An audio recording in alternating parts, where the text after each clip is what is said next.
Quer um pouquinho Quer? de ketchup? Quer? Ela é mostarda? Sou. E você pode ser também. Ui! Fala galera, aqui é o Ketchup, beleza? Estamos aí para fazer mais um vídeo pro canal Mostarda Ketchup. Bom, hoje eu quero fazer uma resenha sobre um livro espetacular. Sério, realmente é sério, tá? Que é esse aqui, ó. As Crônicas de Nárnia. Pode ver que o meu volume único, tá? Então são 7 livros que compõem essa obra. Antes de falar dela propriamente, eu queria falar um pouco do autor dele. O autor é o C.S. Lewis, e que além de ser fã dele, ele era muito amigo do Tolkien, do Senhor dos Anéis, que eu sou muito fã também. Então não podia dar outra coisa, né? Inclusive dá pra fazer muita relação entre Narnia e o mundo do Senhor dos Anéis, tá? Ao longo da resenha a gente pode tentar falar um pouco dela. Bom, esse livro ele é dividido em 7. São 7 livros aqui dentro, tá? O primeiro é o Sobrinho do Mago. O segundo, o Leão, a Feiticeira e o Guarda-Roupa. O terceiro, o Cavalo e seu Menino, importante essa ordem. O quarto, Príncipe Caspian. Quinto, A Viagem do Peregrino da Alvorada. Sexto, A Cadeira de Prata. E sétimo, A Última Batalha. Então, são 7 obras dentro de uma. Vamos lá. Bom, o autor é o C.S. Lewis. O livro tem 751 páginas. E a editora chama Martins Fontes, tá? Questão de preço, eu não vou falar muito porque ainda mais com a internet hoje em dia a gente acha de tudo, mas pode comprar que é sensacional, tá? Do que se trata? Tal como o Senhor dos Anéis, ele cria um universo paralelo, um universo alternativo, tá? O primeiro livro, antes disso, para quem viu os filmes, saiba que a ordem que eles fizeram no filme, por mais que não esteja errada, ela é incompleta. Porque o filme, se não me engano, são 3.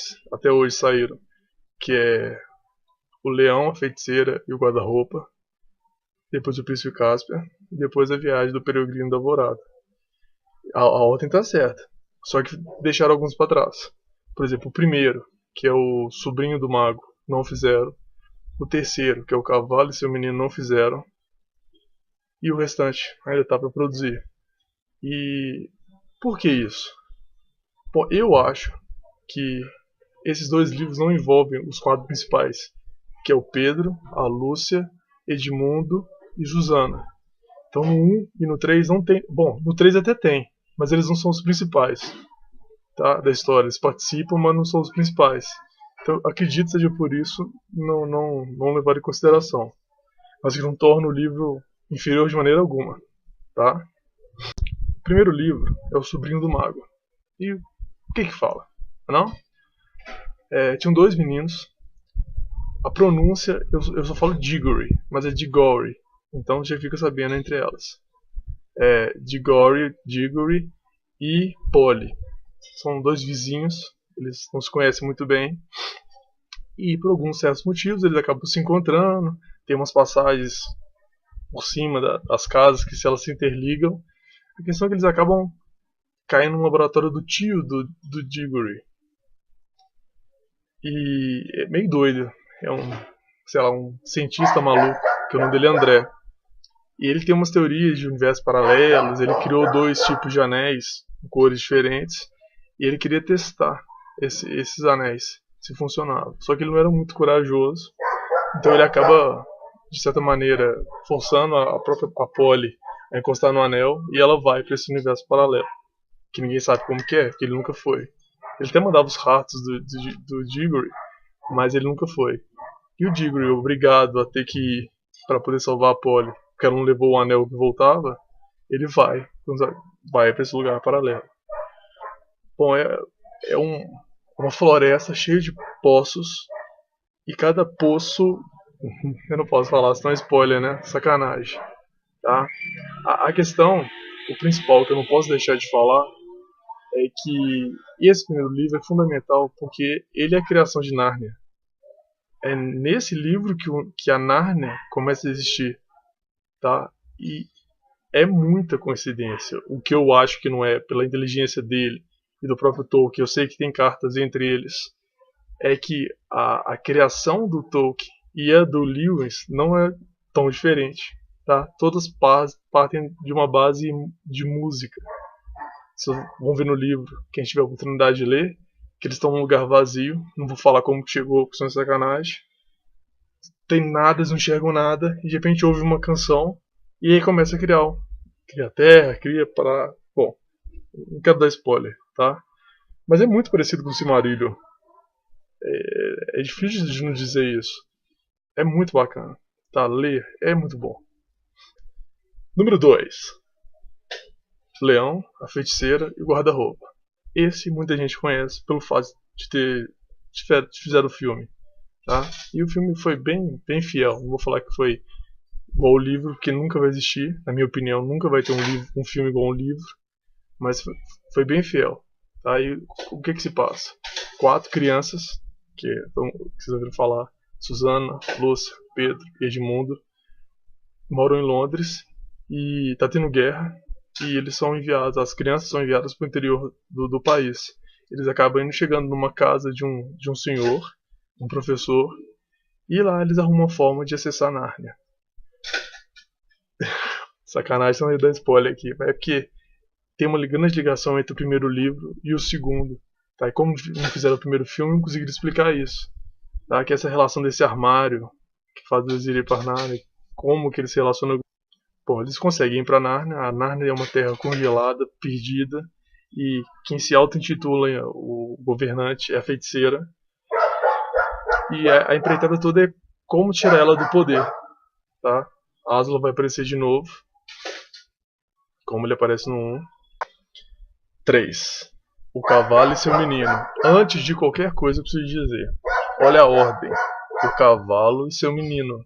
Não é o menino e seu cavalo. Tá? Porque Nárnia é famosa por ter animais que falam. E nesse caso, quem está controlando a situação pelo título é o cavalo, que é o cavalo e seu menino. Como é que funciona o 3? Tem um menino chamado Shasta e ele vive com o pai dele. Sacanagem, né?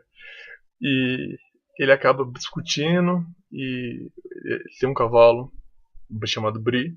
E os dois resolvem fugir de lá, tá? O lugar que eles estão é na Calormânia, que é uma terra vizinha a Nárnia. Eles resolvem fugir para Nárnia. E dentro dessa viagem eles acabam encontrando uma jovem e uma égua. A questão é que o cavalo dele e a égua falam, ambos são de Nárnia, querem voltar e acabam levando os meninos juntos. Nesse caso, os 4 principais que eu digo porque aparece muito no filme, o Pedro, a Lúcia, Edmundo e Susana, eles aparecem, mas é bem rasteiro. A cena que o Shasta está em um determinado local e os reis de Nárnia, que são os quadros, aparecem, eles acabam interagindo, mas a história é todinha em cima do Shasta, tá? Todinha em cima dele. Bom, galera, antes de voltar a falar do 4º livro, pode ver que o fundo mudou. O vizinho meu aqui liga uma música na altura e vacaiou tudo. Bom, o 4º livro é o Príncipe Caspian. Uma terra próxima a Nárnia era comandada por uma genética, né, por herdeiros Caspian, a família. Todos eram Caspian, Caspian I, Caspian II, e aí vai. Tem o Caspian, esse que todo mundo que é da história, ele era o próximo herdeiro. Só que o tio dele, Miraz, quer que o filho dele herde o trono. Tá? Ele é tio do Caspian. Então se o Caspian morresse, em tese, como não teria outro herdeiro direto, seria ele o filho. Então ele fica guardando a mulher dele engravidar. E na noite que descobrem que a mulher dele engravida, ele já manda matar o Caspian. A sorte do Caspian é que ele tem um mestre, uma pessoa responsável por sua educação, e ele avisa: vai embora porque vai te matar. E com esse aviso ele foge. E a empreitada do 4º livro é todo de levar o Caspian de volta ao trono e juntar os reinos. Tanto esse reino quanto Nárnia se juntaram e formariam só sobre uma coroa, que é o Caspian. E a empreitada é essa. Então os 4 principais se retornam. Tem batalhas, o pau quebra também. Tá? O filme também ficou bem feito. E, bom, esse é o 4º. Bom, o 5º livro é A Viagem do Peregrino da Alvorada.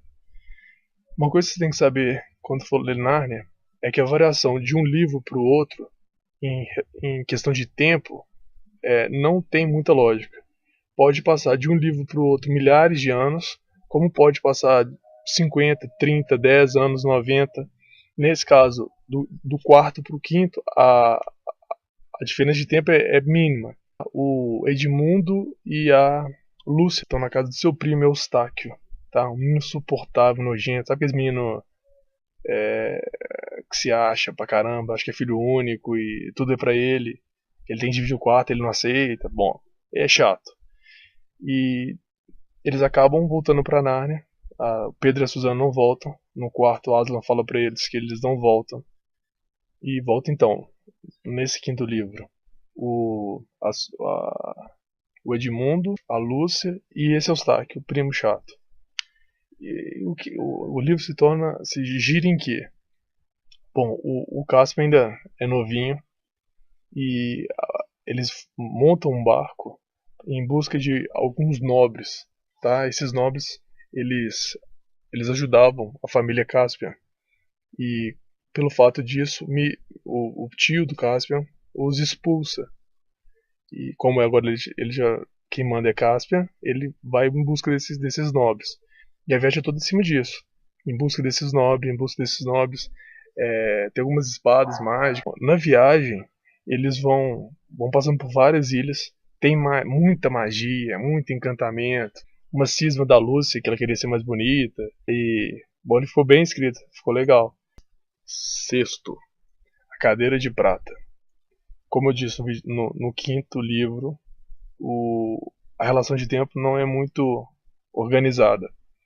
E nesse 6º, se passou 60 anos e o Caspian ainda é o rei, só que ele já está com seus 90 anos de idade. E a história gira em torno de quê?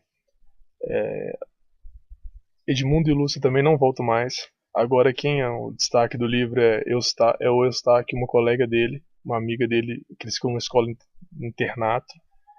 E Aslan os convocam para essa parte é muito bacana. Tá? A hora que o Aslan os convoca é sensacional. Vale a pena ler. Essa parte é muito legal. Aslan os convoca para ajudar Caspian a reencontrar o filho dele. Tá? O filho saiu em busca de uma empreitada, tá? Achar um animal que tinha matado sua mãe.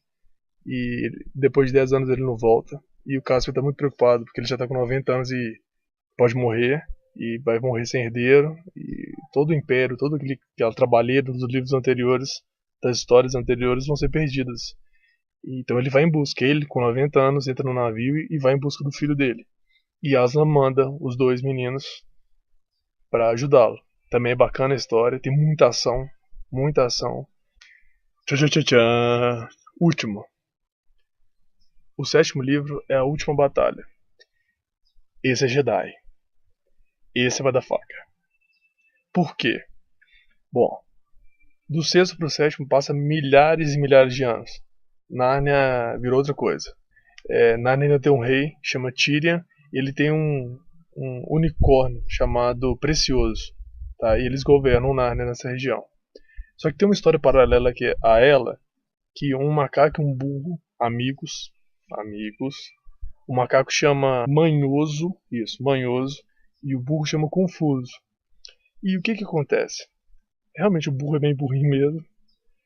Eles acham do nada uma carcaça de um leão que cai de uma cachoeira lá, e o macaco tem uma brilhante ideia. O Aslan não aparece há um tempão. Convence o burro de vestir, colocar essa carcaça por cima e ele falar que é Aslan. E o burro acaba sendo convencido, veste a carcaça e os animais em Nárnia acreditam realmente que Aslan voltou. E o macaco faz de tudo, pede tributo e o povo tudo oferece o que tem porque acham que é Aslan. O problema é que o macaco cisma de levantar a ideia de um deus adversário de Aslan, que chama Tash, que é um deus dos calormanos. É um deus com cabeça de abutre fedorento e que exige sacrifício humano. E tanto faz que realmente Tasha aparece. E a cena é cabulosa. Na real, é um filme, o livro é um livro infantil. Mas essa cena, a cena que ele aparece, que eles estão no meio do mato e só vê uma névoa assim, aparecendo, e Tasha aparece e fala: Nossa, do caralho, velho! Porque realmente ficou boa. Foi muito da hora. Esse Tasha é. Bom. É um deus. O que acontece é que vai rolar uma guerra, o pau vai quebrar,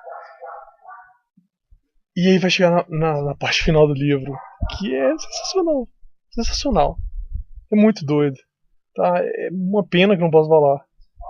Porque o final do sétimo livro é. Sem brincadeira, sem zoeira. Eu tava lendo e eu sabia que tava acabando. E eu tipo, dei uma filada atrás assim pra saber quantas páginas restavam. Eu vi que faltavam umas 10. Falei, então tem mais assunto. Aí de repente fala o, o final. E você fica assim. Porque, porra, velho, não acredito, eu não vou falar, tá? Mas. Aí eu falei, beleza, tem mais 10 páginas. Na hora que eu virei, eram algumas anotações que ele tinha feito que não tinha mais história. Não acredito, velho.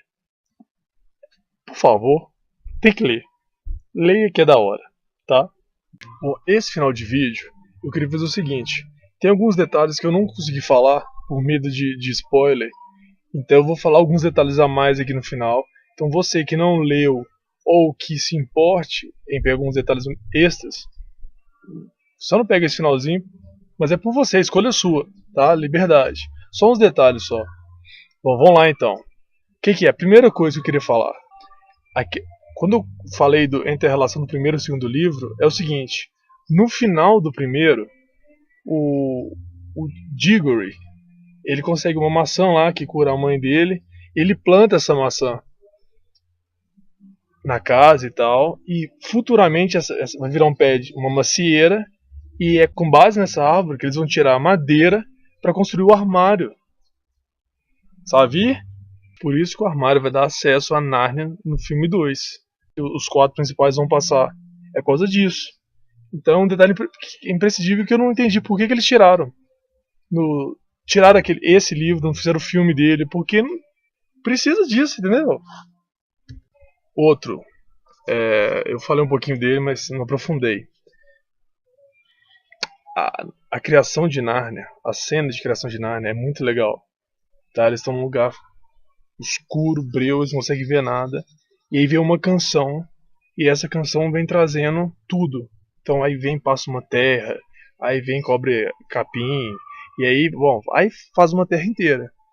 E quem canta, obviamente, é Aslan, né? É foda, cara, é muito legal, tá? Vale a pena. Um detalhe do livro, que eu não posso esquecer de falar. Aslan é Jesus, tá, galera?